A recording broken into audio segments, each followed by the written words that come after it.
C'est un récit de Michel Digré. Allez, on passe au Dimanche Magazine.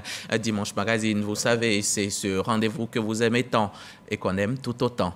Notre invité, c'est Abou Bamba, qui nous a d'ailleurs rejoint en plateau. Abou Bamba, c'est le PCO, le président du comité d'organisation de la COP 15, la 15e conférence des parties à la Convention des Nations Unies sur la lutte contre la désertification. COP 15 qui se tiendra ici même à Abidjan, Côte d'Ivoire, au Sofitel Hôtel Ivoire, du 9 mai au 20 mai prochain. Monsieur Bamba, bienvenue. On regarde. Une première dans l'histoire de la Côte d'Ivoire. Le pays abritera dans 2 semaines la 15e Convention des Nations Unies sur la désertification. Le ministre de l'Environnement et du Développement durable situe les enjeux. Il est important donc de souligner que ça sera l'occasion donc de confirmer les engagements pris par la Côte d'Ivoire en matière de restauration des terres. Cette COP va permettre donc de relancer le tourisme en Côte d'Ivoire. La Côte d'Ivoire va abriter la présidence de la COP pendant 2 ans, ce qui est important au plan international. L'Inde va passer donc le flambeau à la Côte d'Ivoire. Et ce passage des flambeaux va se faire donc en présence donc du chef de l'État, puisque c'est le chef de l'État lui-même qui sera donc le président de la COP. Mais le président de la COP, en tant que chef d'État, va déléguer cela donc à la personne de son choix. Plus de 5000 participants en provenance de 197 pays attendus sur les bords de la lagune Ébrié du 9 au 20 mai. Plusieurs activités au menu de cette rencontre. Il y aura un sommet des chefs d'État. Il y a certains chefs d'État qui vont intervenir pour aborder donc la question des dégradations des terres et de la sécheresse. Et il y a le forum des jeunes que nous avons intégré donc, au niveau de cette COP. Il y aura un partage d'expériences des jeunes qui vont venir d'horizons divers, des jeunes qui sont dans des zones où il y a véritablement la sécheresse. À cet événement, il va y avoir des rencontres donc, des partenaires. Et ça va permettre donc de regarder de près la question de la sécheresse et quelles sont les solutions. Les solutions qui peuvent permettre de débloquer des fonds qui vont être orientés à restaurer les terres et à faire de l'agriculture durable, de l'agriculture intelligente, de l'agriculture intensive sans détruire la forêt. Désertification, sécheresse, sécurité alimentaire, biodiversité, changement climatique, entre autres sujets qui seront abordés au cours de cette rencontre. Merci à vous, Grâce Kando du service société de la rédaction de RTI. Monsieur Bamba, merci d'avoir accepté notre invitation. Merci de m'avoir invité. Tout de suite, je vous dis COP 15, vous me dites quoi? COP 15, la plus grande manifestation jamais organisée dans l'histoire de la Côte d'Ivoire. Une occasion unique de faire avancer le débat sur la dégradation des sols, la sécheresse, la perte de fertilité et les problèmes de développement socio-économique des nations. D'accord. COP 15, c'est donc la 15e conférence des parties à la Convention des Nations Unies sur la lutte contre la désertification. Quelle est la nuance avec la conférence des parties sur la lutte, le changement climatique, la lutte contre le changement climatique, et qui est, elle, à sa 26e édition, et la COP sur la diversité biologique? Écoutez, lorsque les États se sont réunis donc, en 1992 à Rio, ils ont pris 3 décisions, ils ont signé 3 accords multilatéraux sur l'environnement. Donc l'un sur la lutte contre les changements climatiques, dont on vient de faire la COP à Glasgow, donc la COP 26. Et ensuite, ils ont signé un autre accord sur la biodiversité ou la diversité biologique, qui en a aussi à sa 15e édition. Et enfin, une autre convention, un autre accord multilatéral sur l'environnement qui traite d'un écosystème particulier, c'est les écosystèmes terrestres. Et c'est cette COP-là qui sera accueillie ici à Abidjan. Vous constatez qu'il y a COP 15, COP 26. La différence entre les 2 accords multilatéraux sur l'environnement et celui sur les changements climatiques, c'est qu'il y en a un qui fait sa COP toutes les années et nous autres, là, nous faisons la nôtre chaque 2 ans. Oui, tous les 2 ans. Donc, mais s'il existe une collaboration entre ces 3 conventions-là qui sont nées à Rio en 92. Absolument, il existe une synergie de fait parce que les changements climatiques font référence immédiatement aux écosystèmes terrestres et les écosystèmes terrestres sans la diversité biologique, en tout cas, n'existeraient pas. Donc nous sommes dans une situation de synergie, de collaboration permanente. Et d'ailleurs, à Abidjan, il y aura donc un événement parallèle entre ces trois conventions-là pour voir comment est-ce qu'on peut améliorer la synergie dans le cadre de la COP 15 de la convention sur les changements, sur la désertification, pardon. Sur la désertification, on revient donc chez nous. Dites-nous justement, quel est l'état des lieux aujourd'hui de la désertification ici en Côte d'Ivoire? On va dire que l'état des lieux sur la désertification et la dégradation des sols et la sécheresse en Côte d'Ivoire n'est pas particulièrement reluisant. Nous nous trouvons dans une situation où un pays comme la Côte d'Ivoire, qui a à peu près un siècle de pratiques agricoles, de plusieurs spéculations dans le café, le cacao, l'anarcade, le palmier à huile, l'évia. Nous trouvons aujourd'hui dans une situation où la fertilité des sols a été considérablement réduite, où le rendement à l'hectare aussi, pour beaucoup de ces spéculations, est en baisse. Donc c'est un problème qui nous concerne au plus haut point, du fait aussi des changements climatiques, l'élévation de la température dans l'atmosphère, la baisse des précipitations. Cela a eu un impact assez négatif sur les terres cultivables, les terres arables en Côte d'Ivoire, dont on estime que 60% d'entre elles sont concernées par les problèmes de dégradation des sols. Et quelles sont les zones les plus touchées? On parle de 100% dans une certaine zone de Côte d'Ivoire. Ce sont les zones dans la partie septentrionale de notre pays. Dans la partie nord, donc. Exactement, dans la partie nord, donc vous prenez des zones, des régions comme le Folon, le Kabadougou, le Béré, le Bafing, le Tchologo. Effectivement, ce sont des zones qui sont touchées effectivement par la perte de fertilité. Et Pourquoi spécialement elles, ces zones-là? Parce qu'elles sont situées au-delà du 7e parallèle, qui fait de cette sorte que les températures sont beaucoup plus élevées par là-bas, les précipitations sont moins importantes et aussi les pratiques agricoles non durables comme la culture sur brûlis, le fait qu'on n'alterne pas les cultures et aussi qu'on utilise des techniques de production, disons, assez défavorables pour l'environnement, des modes de pratique de production agricole très peu durables. Justement, tous ces modes de pratique, tout cela, si rien n'est fait, si rien ne change, quelles sont les conséquences? Quelles pourraient être les conséquences de cette situation sur le pays? Les conséquences, enfin, si nous restons dans ce statu quo dans lequel nous sommes en ce moment, les conséquences sur la production agricole seraient dramatiques. Nous avons quelques modèles bioéconomiques qui nous montrent que dans les 50 prochaines années, d'ici jusqu'à 2050-2070, la production agricole pour certains pays, y compris la Côte d'Ivoire, pourrait baisser jusqu'à 50%. Et ça, c'est particulièrement alarmant. Ouais. On va être concret. Qu'est-ce qu'il faut?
Améliorer les conditions de vie des populations. Écoute, Côte d'Ivoire, comme je disais tantôt, est un pays agricole. Depuis le premier président de ce pays jusqu'à maintenant, ce qui fait de nous ce que nous sommes, c'est l'agriculture. L'agriculture est au cœur de notre ADN en tant que nation, en tant que peuple. Ce qu'il faut faire, c'est exactement ce que le chef de l'État nous a demandé de faire et sur ce quoi nous réfléchissons. C'est de lancer de façon tout azimut la procédure de réhabilitation, de restauration des sols ici en Côte d'Ivoire. dans le but justement de changer les paradigmes de production agricole, de faire de telle sorte qu'on alterne les cultures, de faire de telle sorte qu'on utilise par exemple des engrais bio-organiques, de faire de telle sorte effectivement qu'on puisse améliorer le rendement à l'hectare et enfin créer de la richesse du fait de l'augmentation de la production agricole et la redistribuer parmi ces populations, on va dire sensiblement défavorisées de notre pays. Et tout cela pourrait atténuer les effets de la sécheresse. Absolument, ça pourrait atténuer les effets de la sécheresse, mais surtout, ça nous permettrait de nous adapter aux conséquences de la sécheresse dans notre pays. Et comment il faut faire pour restaurer la productivité des terres dégradées? Justement, j'en parlais tout à l'heure, pour restaurer la productivité des terres dégradées, il faut alterner, par exemple, le type de culture. Si vous faites une année, par exemple, du maïs, ensuite vous faites du manioc, etc., il ne faut pas produire sur la même superficie, la même circulation. Ensuite, on a parlé aussi de l'utilisation des engrais bio. Et surtout, la technologie a évolué, la science a évolué. Donc, on arrive aujourd'hui, avec des techniques de goutte à goutte, à obtenir des rendements à l'hectare assez importants. Vous prenez le Maroc et Israël, par exemple, c'est deux pays désertiques, mais qui ont atteint l'autosuffisance alimentaire. Si c'est possible là-bas, c'est que c'est sûrement possible. Est-ce que nos populations sont sensibilisées à tout cela? Justement, vous en parlez, mais est-ce qu'elles le savent? Est-ce qu'elles savent que tout cela doit être mis en pratique pour éviter une certaine situation dramatique pour notre pays? Il y a un gros travail de sensibilisation, il y a un gros travail de formation, il y a un gros travail de mise à disposition de certains moyens qui demeurent, enfin qui restent à être faits. On n'est pas forcément au courant, effectivement, dans toutes les contrées, dans tous les hameaux de Côte d'Ivoire, de cette nouvelle technologie, de l'évolution de la science qui leur permet effectivement d'améliorer leur rendement à l'hectare et de s'adapter, en tout cas, aux impacts des changements climatiques sur leur production agricole. Est-ce que l'État ne manque pas de faire quelque chose à ce niveau-là?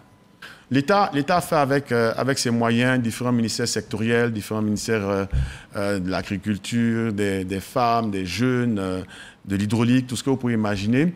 Les résultats... Mais ça n'a l'air pas encore suffisant. On est à 60%, 100% à des endroits. Et puis les pratiques des populations, des agriculteurs continuent, malheureusement.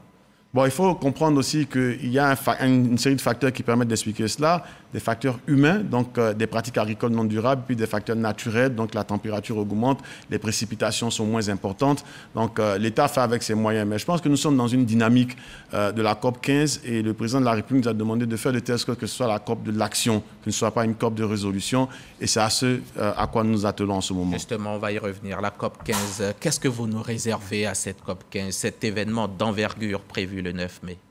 Bon, on vous réserve plusieurs choses.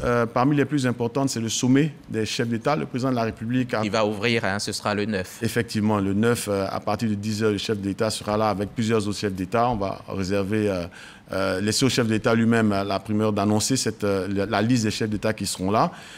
Ça va être un débat politique à un très haut niveau et des résolutions seront prises justement pour aller de l'action en ce qui concerne la sécheresse et les corrélations qui existent avec les problèmes de développement socio-économique. Donc, ça va être un engagement politique très fort à ce niveau. Ensuite, on aura ce qu'on appelle la réunion des plénipotentiaires elles-mêmes, où les 196 pays qui vont se retrouver ici à Abidjan vont plancher sur un certain nombre de sujets. Ils vont adopter un certain nombre de résolutions qui vont engager, vous l'avez dit au début de votre introduction, que la Convention des Nations Unies sur la biodiversité est le seul outil juridiquement contraignant. Donc, quand vous adoptez une décision, une résolution de la COP, elle est juridiquement contraignante. Ensuite aussi, il va y avoir une allocation de ressources financières de par le monde justement pour financer les résolutions qui seront prises lors de la COP. Et tantôt, le ministre de l'Environnement parlait du Forum des jeunes. Les jeunes, aujourd'hui, c'est 70% de la population de la Côte d'Ivoire et c'est à peu près la même chose dans le monde. Un tiers d'entre eux sont sans emploi, un tiers ont des emplois précaires, et un tiers est employé. Mais le seul secteur aujourd'hui qui peut absorber toute cette masse de jeunes qui n'ont pas d'emploi, c'est l'agriculture. Donc, il y aura donc ce forum des jeunes dont le thème est les emplois de la terre. Et enfin, dernièrement, des femmes aussi. Il y aura le caucus des femmes, effectivement, qui sera, on peut le dire parce qu'elle a donné son accord de principe, présidé par la première dame de Côte d'Ivoire et d'autres premières dames aussi qui viendront d'autres pays du monde. parce que les femmes sont plus affectées par la désertification, parce que c'est les femmes qui produisent toutes les denrées alimentaires que nous consommons sur les marchés ici. Et malheureusement, leurs revenus ne sont pas à la hauteur de leurs tâches. Et enfin, on va terminer sur le Business Forum. Il y aura donc un forum des hommes d'affaires. Le président de la République a invité aussi les PDG des plus grands groupes agro-industriels au monde, afin qu'on arrive à une situation où l'environnement... Parce que le privé, c'est eux qui détiennent beaucoup plus Exactement. Les moyens financiers sont détenus par le privé.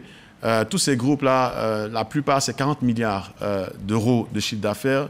Le produit intérieur brut de la Côte d'Ivoire, c'est 60 milliards de dollars. Donc, c'est un peu des groupes qui ont des moyens financiers conséquents et qui peuvent influencer la trajectoire, en tout cas, de développement socio-économique des pays que nous représentons. D'accord. Ce qui m'amène à vous demander, M. Bamba, qui sera présent? Qui va prendre part à cette COP? Une COP pareille, ça réunit qui ici au Palais des Congrès de l'Hôtel Ivoire? Une COP pareille... Je sais que 197 pays sont attendus, hein, mais qui effectivement sera là? Une COP pareille réunit des chefs d'État, déjà, dans un premier temps, une bonne quinzaine. Nous aurons aussi des associations dans les organisations de la société civile, notamment des jeunes et des femmes. Et ce sur quoi il faut insister, c'est la présence parmi nous des responsables, des grandes agences d'aide au développement. Tout le système des Nations Unies sera représenté ici. On aura la Banque islamique de développement, le Fonds coïtien, la Banque mondiale, représentés à un très haut niveau. Et puis enfin, on l'a déjà indiqué, tout ce qui est PDG, CEO des grands groupes agroindustriels. Et la COP 15 à Abidjan, qu'est-ce que la Côte d'Ivoire gagne?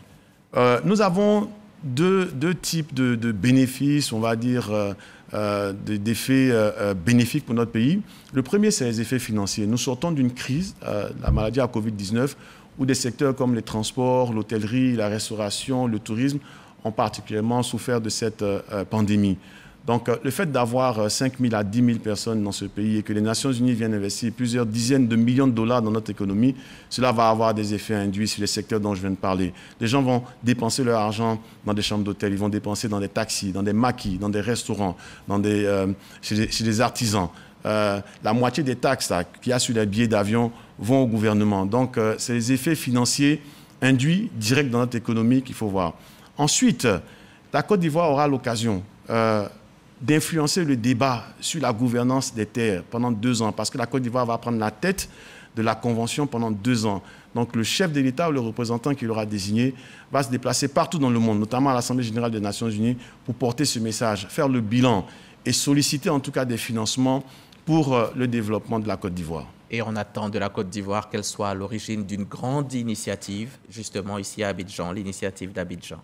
Oui, effectivement, le chef de l'État nous a demandé de réfléchir à une initiative. Il a dit que le gouvernement, effectivement, va mettre des ressources à disposition pour organiser cette COP, mais faites de telle sorte que nous, on puisse avoir quelque chose, qu'il y ait un héritage. Et donc, nous avons pensé avec tous les ministères, le secteur privé, les organisations internationales, à ce qu'on appelle en anglais le Abidjan Legacy Programme. C'est l'héritage d'Abidjan de cette COP 15, là, ce qui va rester. Donc, c'est un vaste programme. Avec en outre des perspectives. Effectivement. Donc, vous allez constater que c'est...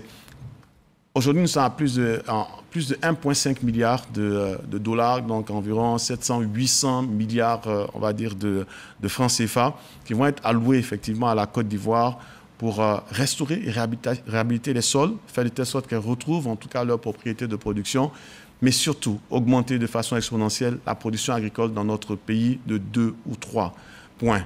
Et ça, c'est particulièrement important. L'agriculture, c'est un moyen. La fin, c'est de créer de la richesse dans notre pays et de la redistribuer dans les régions, dans tout le pays en fait, où nous avons effectivement des problèmes de redistribution et de création de richesse. Merci. C'est moi qui vous remercie. Merci, M. Bamba.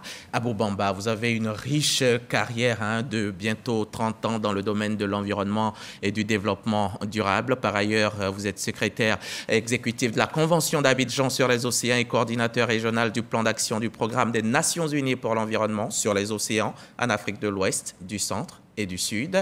Vous êtes calé, ce qui certainement explique pourquoi le président de la République a porté son choix sur vous pour que vous soyez le PCO de ce rendez-vous historique qu'est la COP 15. En tout cas, tous nos voeux de bonne chance.